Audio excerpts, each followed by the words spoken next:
rapists, drug dealers, marijuana, thieves. These criminals and con artists are predators, always hunting their next prey. Oh my God! Scenes like this, bone-chilling, coming face to face with violence and the victims it leaves behind. Oftentimes, these thugs escape justice, but if not, they end up here, behind bars. This is serious business. This is Ryan Correctional Facility on Detroit's East Side. At the age of 14, I was shot. Most of us wanted to be gangsters. It's easy to go in that house and grab a gun and come out and shoot. Came into prison at the age of 18. I was baptized into this Chance for Life program. It has radically changed my life. I'm with it, you with it, they with it, we making a change. What you see here is not a class for corrections officers. This is a course for hardcore convicts. Chance for Life is being my medicine. It teaches us to be able to tap into our inner selves, tap into our potential. I know that I can be a better person if I get on the outside of that fence. The purpose of this program, to give prisoners on the inside a chance for life when they get out. What Chance for Life does, and one of its major emphasis, is to try to make it so peaceful within the institution that there's actually no need for guards. It takes leaders in order to effect a change. Thomas Adams isn't the warden. Adams owns a human resources firm in downtown Detroit. He's here because he cares. This is your community. And Jessica Taylor, one of his employees, accompanies Adams each and every time. For almost 18 years on their own dime, they've been making a difference in 6 prisons across the state of Michigan. We don't get any funding. I feel it's a calling. Somebody has to do it. If we're going to have safe communities, because I'm concerned about my family being in a community with people getting out of prison the same way they went in. The greatest satisfaction that I get is to be able to talk to, listen, and visually see how a person's life is becoming different. CFL, or Chance for Life, is faith-based. God is the center of it all. We want it to be hard-hitting and to the point. Everybody need a chance for life. In a matter of 2 years, these men are completely restructured and retooled. They're taught how to rethink, resolve, and avoid conflict.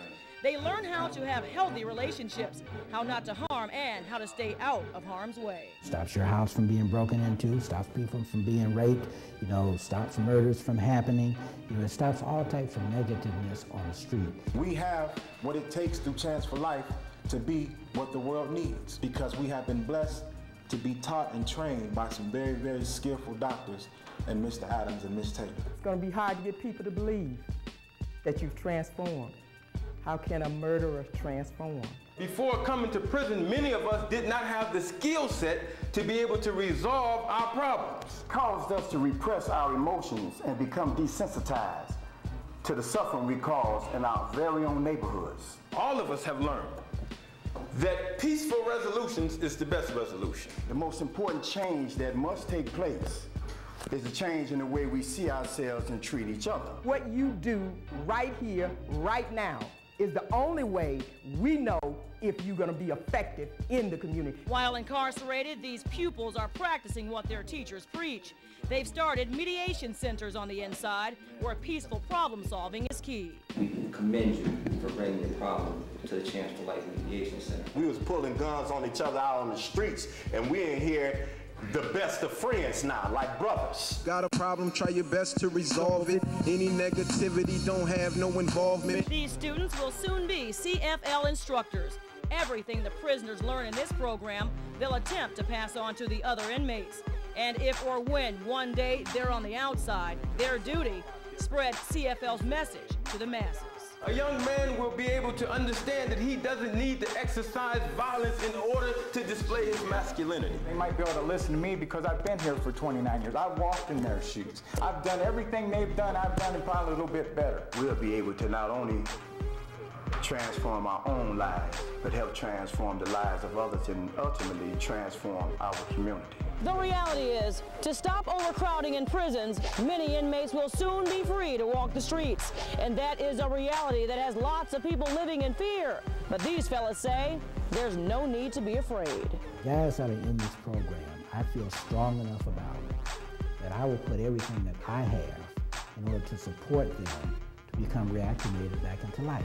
Because with Chance for Life, these guys are guaranteed a strong support system when they're released. We have many people that are out there that are willing to do that, to hold hands and extend themselves and just become a shield around these guys in order to make these guys successful. That's what we provide that others don't. Raymond Booker is the warden at Ryan Correctional Facility. In his prison, he's working to make Chance for Life a priority. It's important for the community to know that there are things that's being done to prepare prisoners to be productive and law-abiding citizens. We gotta start with the image in the mirror that we see first. And there's plenty of proof this program is changing lives behind bars and beyond. Tom and Jessica sat down and taught me how to be a good father. Sit down and teach my son how to get scholarships.